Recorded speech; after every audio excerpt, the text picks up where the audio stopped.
students, today we are going to see the remaining part of able to.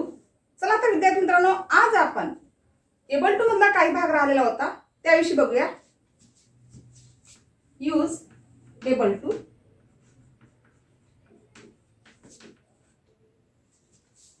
कालच्या व्हिडिओमध्ये मी सांगितलं तुम्हाला काय able to हा जर ग्रामरचा टॉपिक पेपरला आलेला असेल तर कशा प्रकारे येणार हे आपण काल बघितलं होतं. तर त्याचबरोबर आपण कालच्या तासामध्ये काय बघितलं होतं, जर कॅनचं सेंटेन्स असेल तर कशा पद्धतीने वाक्य बनवायचं, जर कॅनचे वाक्य आले असेल तर कशा प्रकारे आपण एबल टूचा वापर करायचं याविषयी माहिती बघितली होती.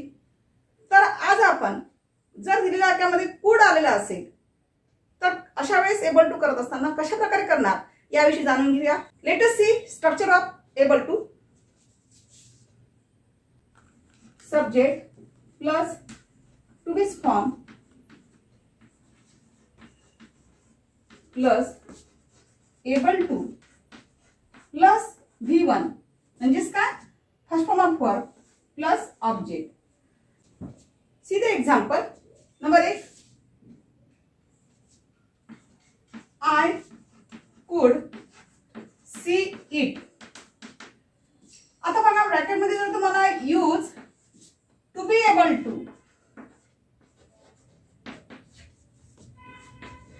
असं जर आलं असेल तर कशा पद्धतीने आपण बनवणार.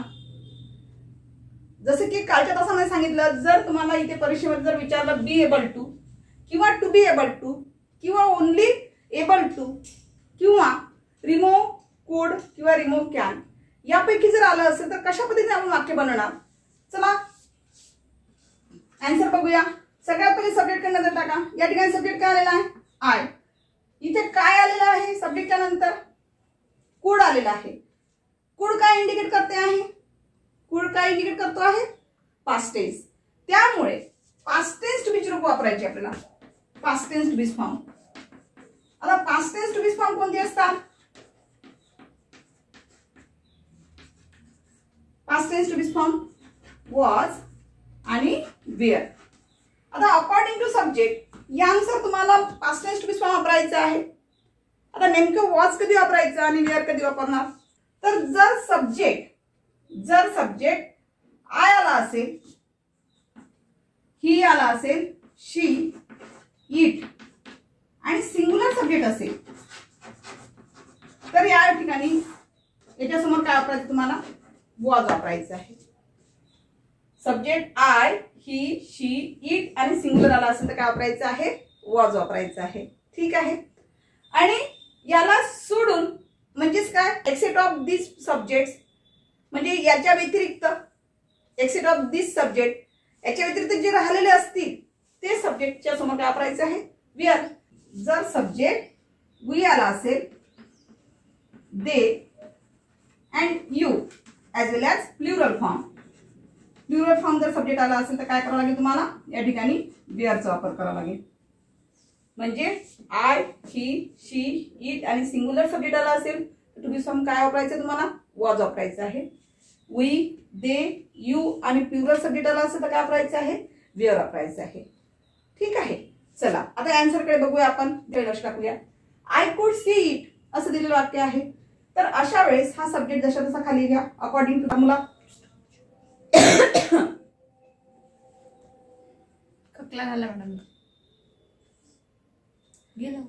अकॉर्डिंग टू फॉर्म्युला पहिले सब्जेक्ट घेतला, त्यानंतर टू बीज फॉर्म घ्यायचा आहे. इथे काय आलेलं आहे, कुड. कुड काय इंडिकेट करतो आहे, पास्ट टेन्स. पण आय जर सब्जेक्ट आला असेल तर या ठिकाणी टू बीज फॉर्म कोणतं घ्यायचं आहे, वॉज. I was. त्यानंतर एबल टू वापरा. एबल टू घेतल्यानंतर या TO2 समोर येणार जे वर्ब फॉर्म आहे हे कसं पाहिजे आपल्याला, फर्स्ट फॉर्म ऑफ वर्ब पाहिजे. म्हणजे इथे काय येईल, सी आणि नंतर रिमेनिंग पार्ट ऑफ सेंटेन्स म्हणजे इट. तर बघा कसं होईल first sentence, I was able to see it. अशा पद्धतीचे वाक्य तयार होईल. Now let us see another example. They could pay the fees.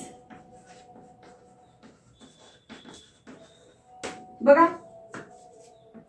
According to formula नुसार सब्जेक्ट कोणता आलेला आहे, सब्जेक्ट कोणता आलेला आहे, दे. चला ॲज इट इज जसं तसं दे घेऊन घ्या. आता दे हे काय इंडिकेट करतो आहे, प्लुरल फॉर्म. म्हणून या ठिकाणी टू बी फॉर्म सुद्धा आपल्याला काय घ्यायचं आहे, पास्ट टेन्स मध्ये प्लुरल मधलं. बरोबर आहे. कारण पुढे काय पास्ट टेन्स आणि पास्ट टेन्स असेल त्यामुळे इथे टू बी फॉर्म कोणतं घ्यावं लागेल तुम्हाला वेअर, कारण अकॉर्डिंग टू सब्जेक्ट कसा आहे प्लुरल आहे, प्लुरल असल्यामुळे या ठिकाणी सुद्धा टू बी फॉर्म सुद्धा कसं घेतलेलं आपण प्लुरल मध्ये वेअर. त्यानंतर एबल टू, त्यानंतर first form of verb pay the fees, remaining part of sentence the fees. बघा आन्सर कसं तयार होईल, they were able to pay the fees, या पद्धतीने ते वाक्य तयार होईल. Now see another example, he could not Singh वेल. आता बघा या वाक्यामध्ये तुम्हाला इथे काय आलेलं आहे, नॉट आलेलं आहे, निगेटिव्ह सेंटेन्स दिलेला आहे, बरोबर आहे. तर या ठिकाणी असं वाक्य जर आलं असेल आणि आपल्याला जर एबल टू बनवायचं असेल तर how to make able to sentence आपण कशा पद्धतीने बनवणार, अकॉर्डिंग टू फॉर्म्युलानुसार सगळ्यात पहिले सब्जेक्ट घ्या ही, इथे काय आलेलं आहे कुड आलेला आहे, या कुडला ओमिट करा म्हणजे सब्जेक्ट सिंग्युलर असल्यामुळे इथे काय घ्यायला टू बी फॉर्म वॉज, पण याला लागून काय आलेला आहे नॉट, तर हा नॉट जशा तसा ऍज इट इज घ्यायचा. इन केस तुम्ही जर या ठिकाणी वॉज एबल टू नॉट असं लिहिलं तर तुमचं आन्सर जे आहे ते रॉंग होईल. व्हाय रॉंग, का रॉंग होईल, कारण जी पोझिशन ऑफ वर्ड्स आहे ते काय झालेलं असते चेंज झालेलं आहे, त्यामुळे दिलेलं वाक्य तुमचं आन्सर जरी बरोबर असेल तरी ते आमच्या परीक्षकाच्या दृष्टिकोनातून काय होईल ते रॉंग होईल. म्हणून नॉट जो आहे हा नेहमी टू बी फॉर्मला लागूनच असला पाहिजे. ठीक आहे, म्हणजेच कसं इथे तुम्ही वॉज नॉट एबल टू असं लिहू शकता पण वॉज एबल टू नॉट असं लिहू शकत नाही, कारण फॉर्म्युलामध्ये सुद्धा मी सांगितलं आहे कारण TO2 नंतर नेहमी काय आला पाहिजे फर्स्ट फॉर्म ऑफ वर्ब आला पाहिजे. तर त्यामुळे आपण हा नॉट जो आहे हा नॉट ऍज इट इज जसा तसा घ्यायचा. त्यानंतर एबल टू वापरा, एबल टू घेतल्यानंतर वर्ब कडे लक्ष टाका, वर्ब कोणता आहे सिंग, तर हे फर्स्ट फॉर्म ऑफ वर्ब आहे त्यामुळे ऍज इट इज जसा तसं घ्यायचं आणि नंतर जे काही वाक्य शिल्लक असेल रिमेनिंग पार्ट ऑफ सेंटेन्स जे काय असेल ते घेऊन टाका. म्हणजेच he was not able to sing well, या पद्धतीने तुमचं वाक्य तयार होईल. In this way we have seen able to part, can and good sentences. In the next video, we will meet the next topic of grammar. Thank you.